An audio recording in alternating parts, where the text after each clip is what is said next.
The rise of ecotourism. Level B. 1. Intermediate. In the last few decades, the world has changed the way it travels. People used to travel mainly for fun, luxury, or relaxation.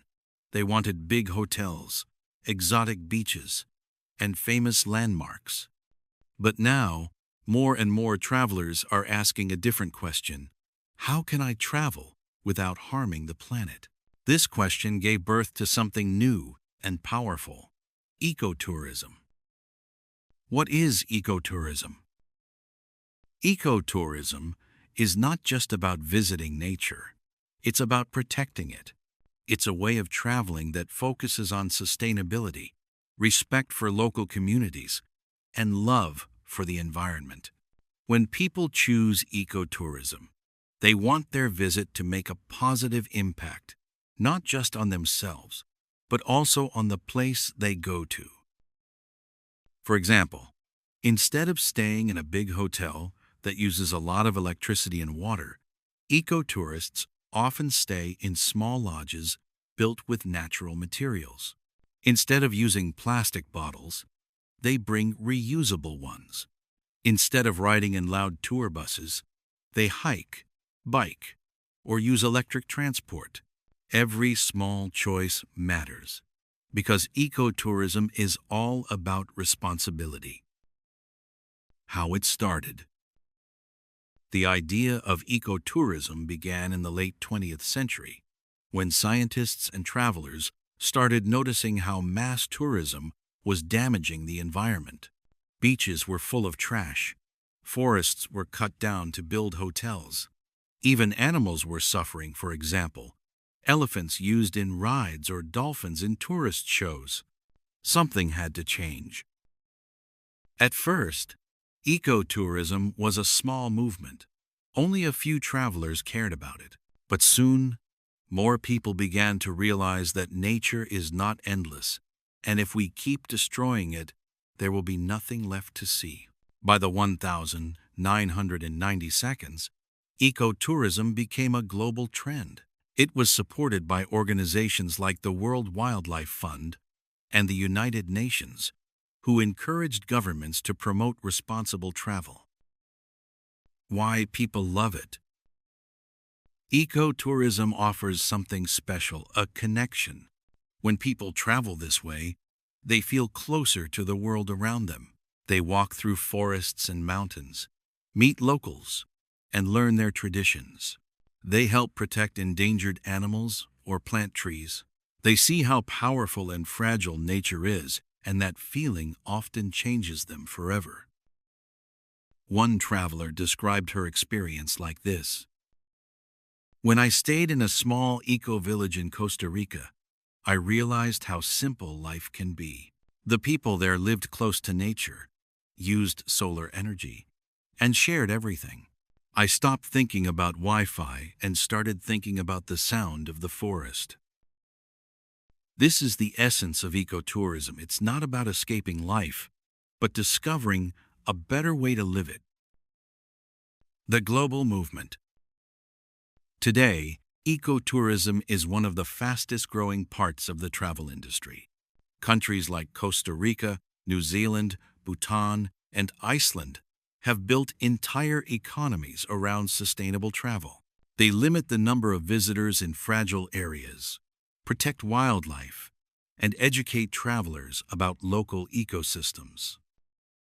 For example, in Bhutan, tourists must pay a daily fee that helps preserve culture and the environment.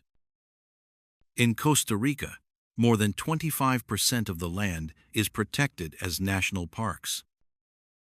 In Iceland, eco-friendly tours include geothermal energy sites and glacier walks.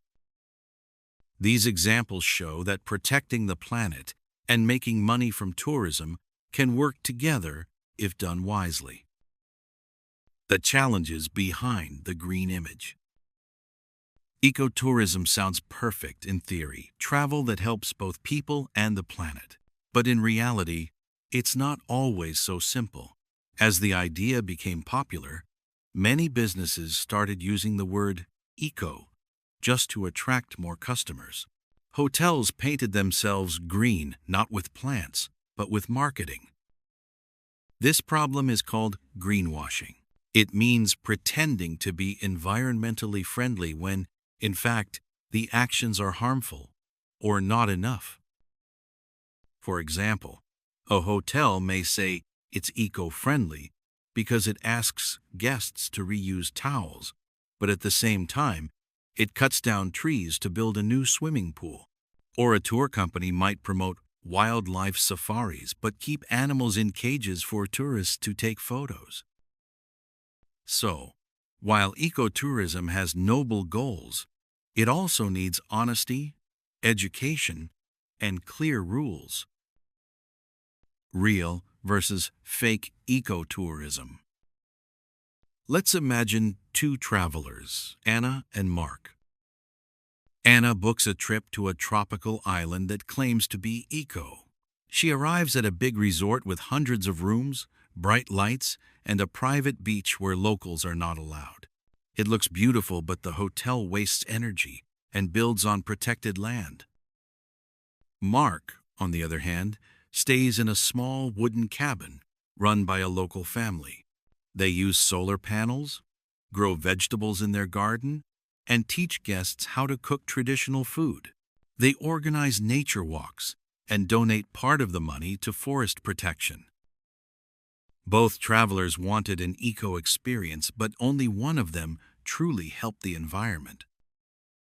The lesson is simple. Ecotourism starts with awareness. Before traveling, people should ask questions. Who owns the place? How does it treat nature and the local community? Where does the money go to big companies or local people? The human side of ecotourism. One of the most beautiful things about ecotourism is the connection between travelers and local communities. In many countries, especially in rural or indigenous areas, tourism provides jobs and hope. When it's done right, ecotourism gives people a reason to protect their culture and environment. Here's a small scene from a real eco-village in Peru. "Welcome to our home," said Miguel, a local guide, as he handed a visitor a handmade cup of coca tea. "Here, we use everything the earth gives us, but we take only what we need." The traveler smiled. "It's so peaceful here. Do you ever wish for city life?" Miguel laughed softly. "The city is noise and hurry. Here, time moves with the mountains. We want to keep it that way."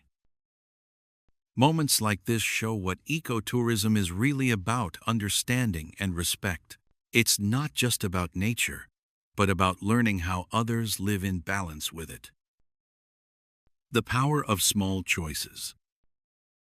Ecotourism doesn't always mean traveling to faraway forests or islands. It can start anywhere, even close to home. A weekend trip to a local park, using public transport, or choosing a family-owned guest house can already make a difference. Simple steps can turn any traveler into an ecotourist. Bring a reusable bottle and bag. Avoid buying souvenirs made from animal products. Support local food instead of imported brands. Respect wildlife watch, but don't touch. Leave places cleaner than you found them. Every traveler leaves a footprint, and the goal is to make it as light as possible. The impact on the world. Ecotourism is more than a travel trend, it's a quiet revolution. It changes how people think about comfort, success, and happiness. Many who travel this way say they return home with new values. Less desire for luxury, more respect for simplicity. Even governments have started to notice. Some countries now limit the number of visitors in sensitive natural areas, while others ban single-use plastics or invest in eco-education. Step by step, The travel industry is learning that sustainability is not a choice, it's a necessity. The rise of ecotourism, Part 3. The future of ecotourism. As the world becomes more conscious of the environment, the future of ecotourism looks both promising and complex. While the movement continues to grow, it also faces many challenges. The next decades will likely determine whether ecotourism remains a powerful force for good or turns into just another marketing trend. Let's explore what the future may hold for this green way of travel. 1. Smarter and greener travel technology. The travel industry is becoming more sustainable thanks to new technology. Electric planes, solar-powered boats, and hydrogen-fueled buses are already being tested. These innovations will help reduce the carbon footprint of tourism. In the near future, travelers might be able to fly across short distances using electric aircraft, or travel between cities on ultra-fast, energy-efficient trains.